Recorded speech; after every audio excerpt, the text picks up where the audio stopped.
Hey, good morning, everybody. It's early mornings LALate. The toast is toast and the butter is butter, and I'm here, you're here, and this is the continuation of early mornings LALate, the 6:30 edition, with big updates across the board. Janet Yellen has urged Joe Biden on Friday to get stimulus rolling out right away. She says it's taking too long. That's the first item. Second, a new strain of the virus has been now confirmed, found just miles away from the White House.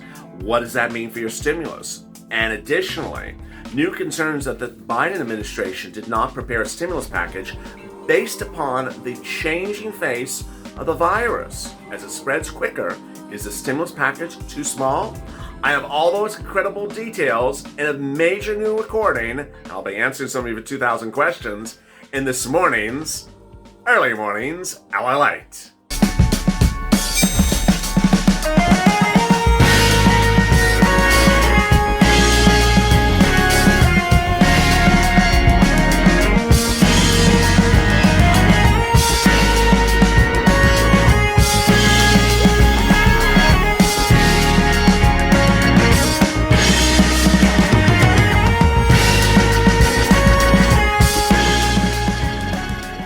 Hey, good morning, everybody. The toast is toast and the butter is butter, and I'm here, you're here, and thank you for joining me on the continuation of Early Mornings LALate, the 6:30 edition.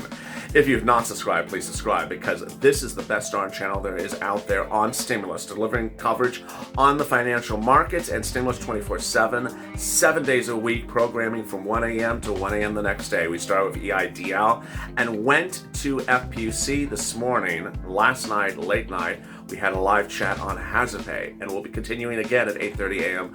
with Mornings LALate this morning. So please don't miss a broadcast. Subscribe. Hit that alert button so you get the alert when a new video goes live. Also, like this video. Meantime, if you've not become a member, consider becoming a member. Purple Hawk, Purple Power, or Calcino VIP.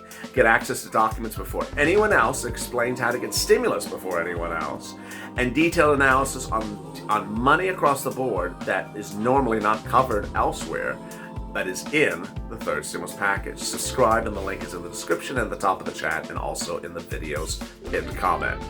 So much happening today, but first, this is the instant premiere over there, so enjoy that instant premiere if you're tuning in while this video is starting. It starts at 6:30 and as always features an instant premiere. Chat with your Purple Power buddies and interact and share your thoughts about what you think is going to happen next week on stimulus. And with that, let's get to the breaking news. The breaking news as you start the new morning is that Joe Biden was told on Friday, get going. It's going too slow. What happened? Well, last Monday, he was saying that he would see this in a few weeks. Then his press secretary said it's see in a few weeks. Well, it started to turn into a see you in a while. And you stepped up, the Purple Power, the followers of the channel, saying, gotta do this right now. And ultimately, Nancy Pelosi and Chuck Schumer followed suit. Nancy Pelosi fast-tracked the third stimulus package bill in the House. It's likely to be set for a vote tomorrow, the day after Nancy confirms, and then the Senate will vote on it later this week. Chuck Schumer confirms. The president will have it potentially by the weekend. This is all incredible, great news, but that's not where we even were for purposes of Biden on early Friday. How quickly did it change? Well, it changed as Biden was told, you're not moving fast enough. To which he said, you have to act now. There's no time to delay. The risk is not doing too much. The risk is not doing enough. And his press secretary then changed as well. She said, we're taking a lot of creative steps, a little outside the box. Certainly the preference would be on a plane and fly across the country. And Chuck Schumer also said if our Republican colleagues decide to oppose this urgent and unnecessary legislation, we'll have to move forward without them. Well, that was then. Ironically, Mitch McConnell and Nancy Pelosi also agreed it's time to move quickly. We want it bipartisan always, Pelosi said, but if we can't surrender if they're not giving us what they're supposed to be doing, we have to be ready. Amen. And McConnell actually said he's ready to do this next week. As early as next week, we will begin the process of considering a very strong COVID relief bill. Wow, Mitch.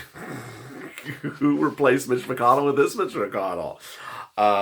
He said next week, and very strong COVID relief. Gone was that horrible word, narrowly tailored, which I don't think anyone likes that word. It means cheap. It means El Cheapo. That was that, but then came a new twist. What was the new twist? The new twist is the concern that Joe Biden's bill was written at a time at which the situation was far different economically than it is today, and that it may not be relevant anymore. What am I talking about? Number one item, the virus.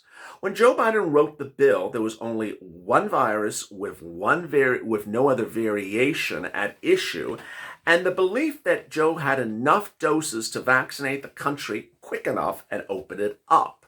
He said it himself, and those statements were just a few weeks ago.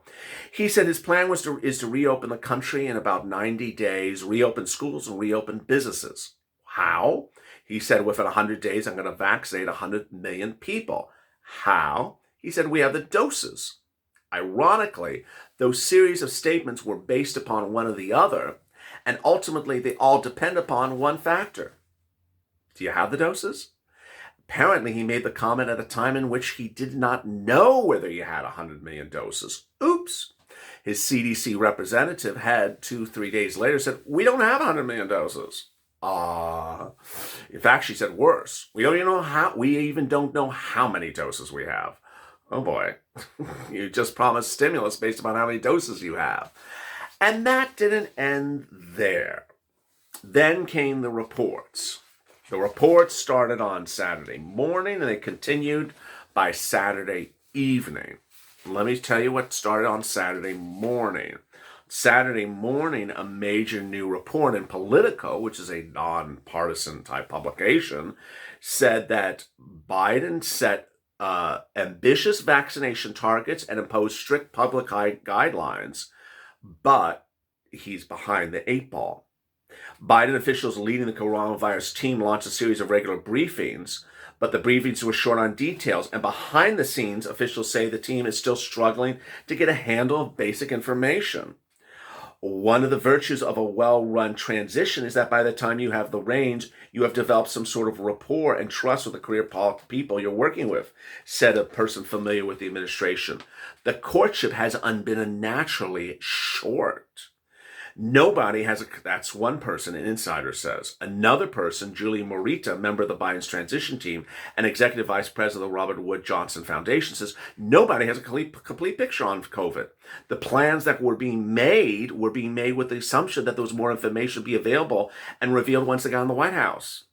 When they got there, they didn't have the information. It wasn't there. It wasn't there. It's the Mike Tyson quote. Everyone's got a plan until they get punched in the mouth. Then they are planning, they're competent. It's the weight of everything. It's just heavy. What does this all mean? It means that Biden was planning your stimulus based upon the belief that when he walked into the White House, he would see there's 100 million doses. And then, based upon that belief, there would be 100 million doses. And based upon that belief, he could vaccinate 100 million people. And based upon that belief, he could do it in 100 days. And then based upon that belief, he could open up schools and businesses. And then when he showed up and he didn't have that information, what did he do? He didn't say anything. And your stimulus bill is all based upon that initial presumption, that initial assumption. And now that assumption is very wrong, then what? The stimulus package is too small. It's not only too small because it's not what was promised, it's not only too small because it's economically too small, it's now too small because the pandemic is a different pandemic than Joe Biden thought it was 2-3 weeks ago. And then there's this. The Politico report claims that there's 20 million doses missing the Biden administration can't find. Not 20,000, 20 million. For a team that said they're going to vaccinate 100 million in 100 days, well, that's 20 days of vaccinations that are gone. Poof. Where are they? They don't know. And we weren't done there by Saturday. Then late Sunday came the report. And you heard it last night on Evenings LATE.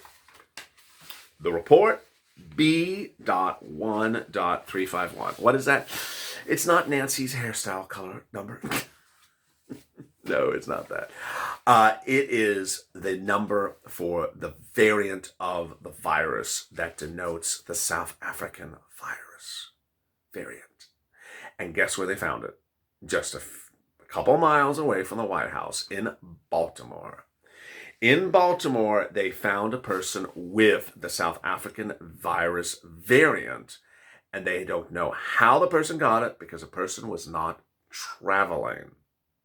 Meaning that there's some super spreader going around this country that had visited South Africa and is carrying that virus strain and has now infected people in in the Carolinas, Minnesota, and now also in Baltimore.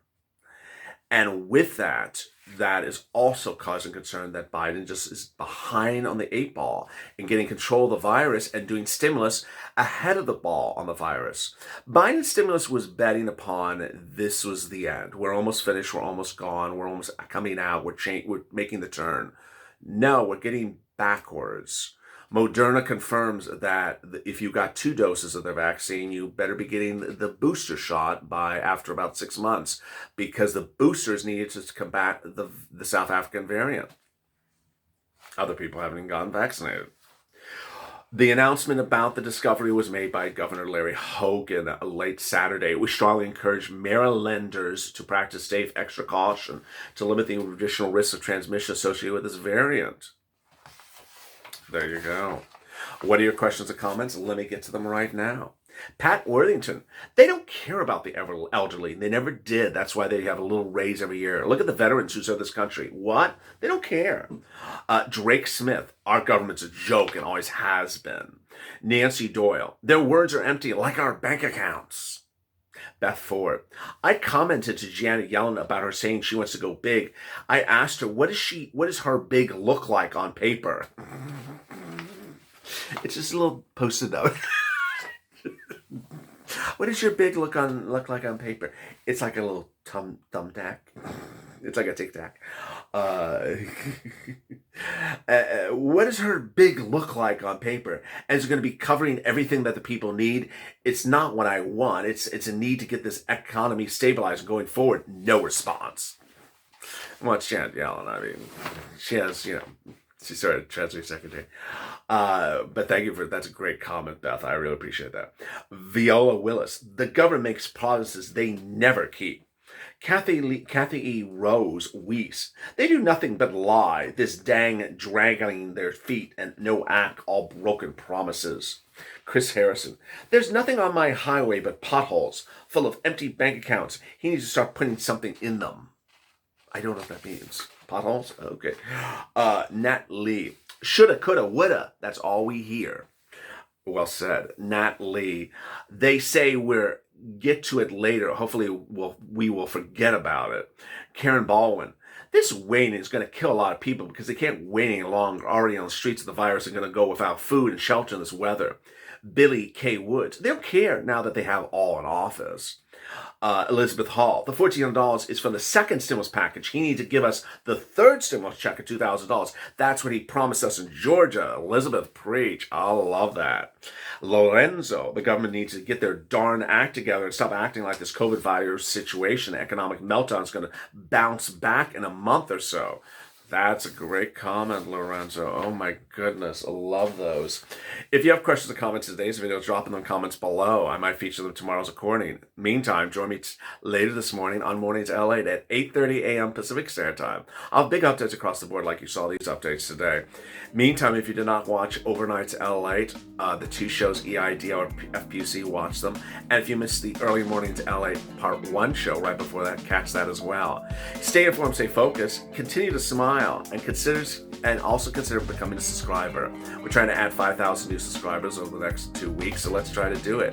Meantime, like this video and consider becoming a Purple Hawk, Purple Power, or Calcino VIP member. The membership link is in the pinned comment and also at the top of the chat. Have a great morning, and I'll see you later on Mornings LATE.